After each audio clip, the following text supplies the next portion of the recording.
Hey guys, so today I'll be showing you my cheap and easy mussel pasta recipe with ingredients that should be at home. Cheap ingredients, everyday ingredients. So I've got onion, we've got some mussels, we've got some dill, chili, butter, garlic. Guess I should probably remove the knife because it is a health risk.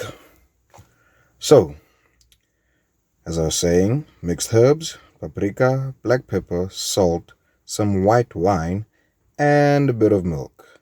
And I forgot one thing. 2 spoons of flour. Yes. So to get cracking, we're gonna need salt in our water for the pasta. Please note that my water is boiling and I'm generous with my salt.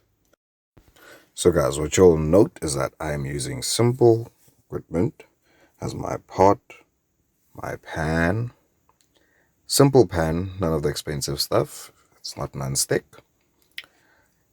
And first start by switching on your stove to medium heat. Add your butter.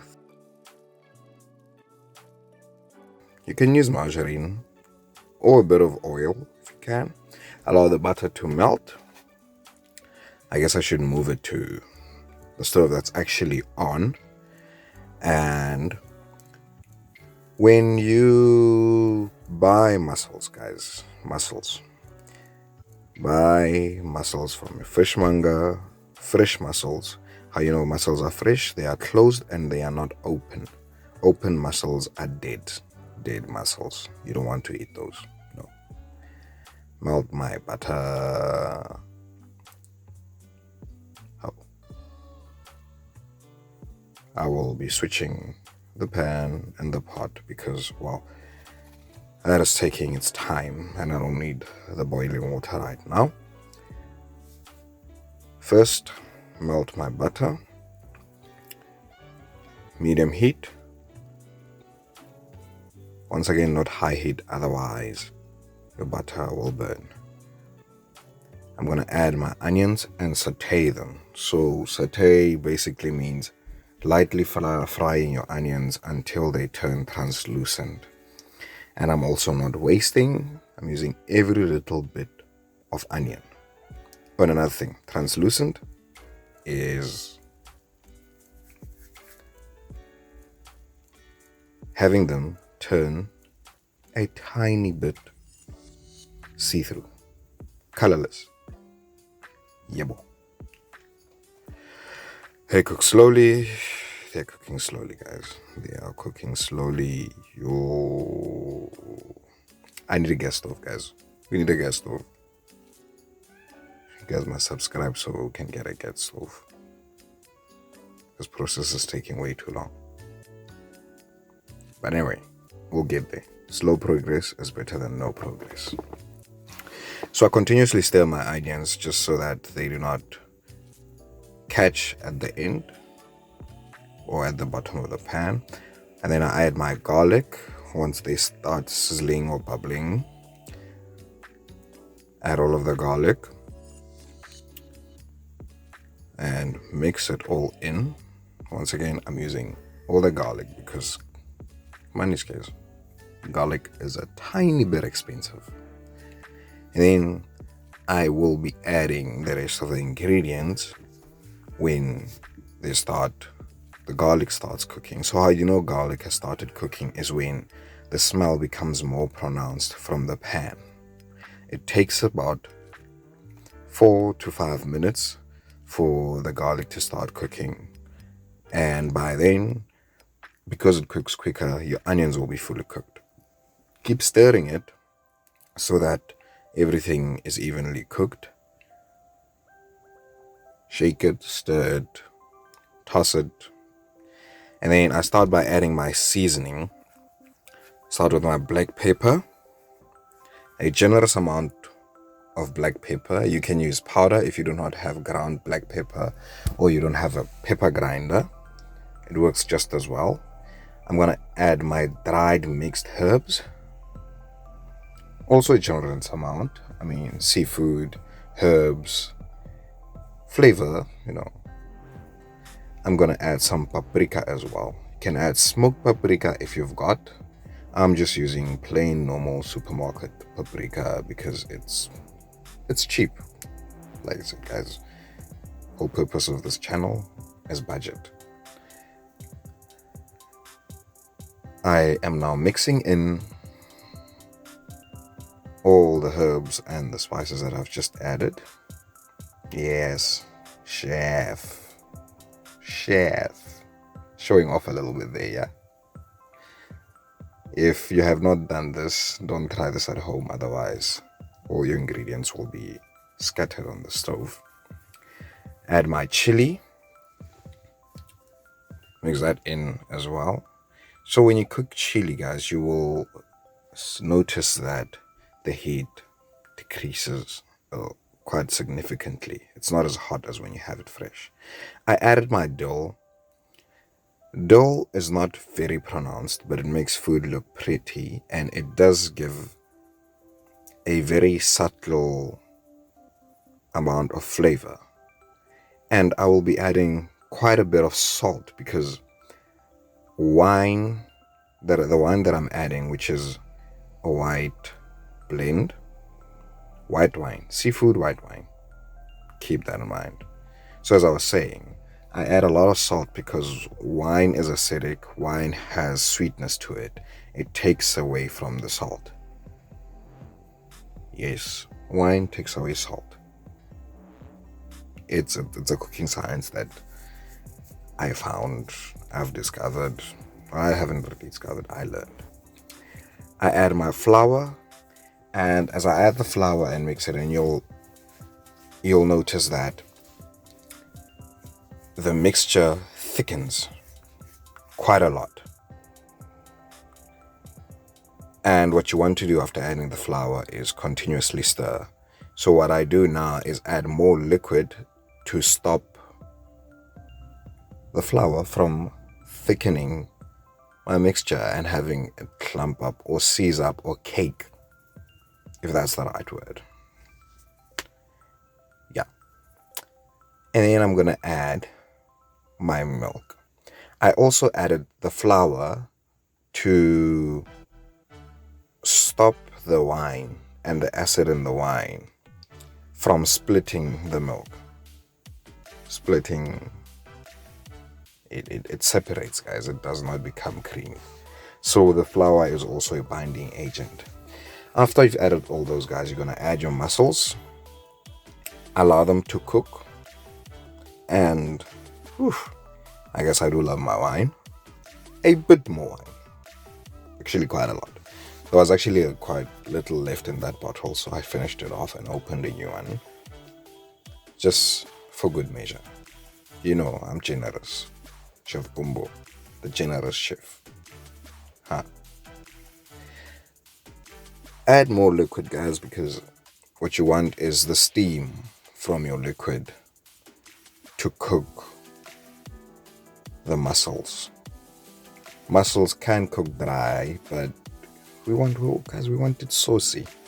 The sauce. Saucy. And just continuously stir it. Make sure you mix in the mussels into your sauce. Tasted it? It's on point. It's right where I want it. So you'll see that I'm adding more salt here because what you will notice when you cook pasta is that it sometimes takes away from the flavors of the sauce. So you're gonna need to add in quite a bit of seasoning. I added my olive oil just because I love olive oil. Allow those to steam until they start opening up. When mussels are cooked, they open up. When they've opened up, guys, they're cooked. They are happy. And allow all of them to open up, not just one or two. If you're scared when your mussels open up, don't be afraid. Don't worry. Don't despair. It's a good thing. it means they are cooking. They are ready to eat. So allow that to cook while my pasta is cooking as well. Always drop your pasta into boiling water, never into a cold pot of water. And at this point, I'm checking my seasoning. You want the salt to be just a little bit over the edge of it being a lot. Just a little bit. Just a little bit. You'll understand why. Because later we're going to add that pasta cooking there into my sauce. Hanky dory. Mussels are cooked nicely. The sauce tastes nicely. So what I'm going to do next is work my pasta into the boiling water so that it all cooks evenly. And I do not know if you can see there, but my water is not exactly boiling. So I am a bit wrong. If your water is not boiling, guys, your pasta sticks together unless you stir it. And I'm also continuously shaking my sauce or stirring it just to make sure it does not catch at the bottom. So what we're going to do next, guys, we're going to remove the mussels from our sauce so that we have enough room to add the pasta. I want to watch you come pasta. Because it also makes plating quite convenient and it makes the food easy to eat. You don't want to be biting into a piece of shell that you've cracked with your fork. So make sure your sauce is not burnt at the bottom. It is a proper saucy consistency. If it's not, like mine was a bit thick, I added a tiny bit more wine and mixed it all in properly just to make sure it's where it's supposed to be, where I like it. I like it saucy.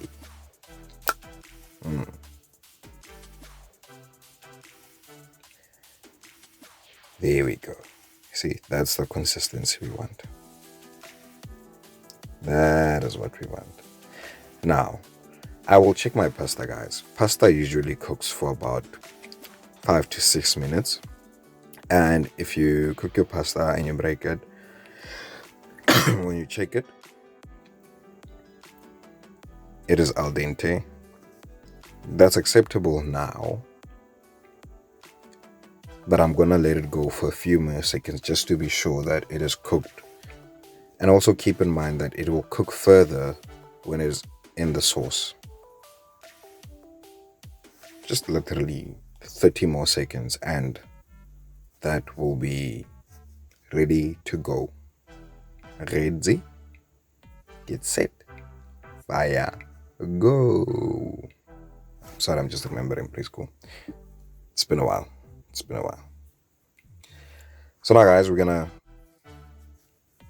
get our pasta once it's cooked al dente. We're gonna add it to the sauce and mix everything in. Every little bit of pasta. You'll also notice that I did not strain my pasta. And I'm also adding some of the water from the pasta just to give the sauce a bit more body as well, as pasta has a lot of starch, and what it will do is just soak up all your sauce and your pasta will be dry. That's not what we want. Yes. After you've mixed it all in, you're gonna put water to the side, and now it's time for plating. Simple, easy. I use a pitchfork.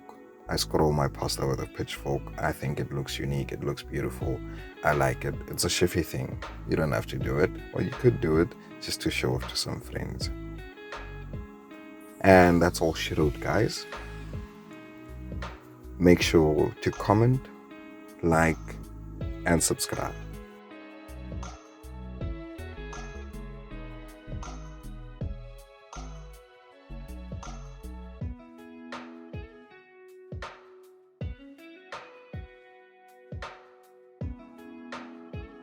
Plate your pasta, guys. Healthy portions and enjoy.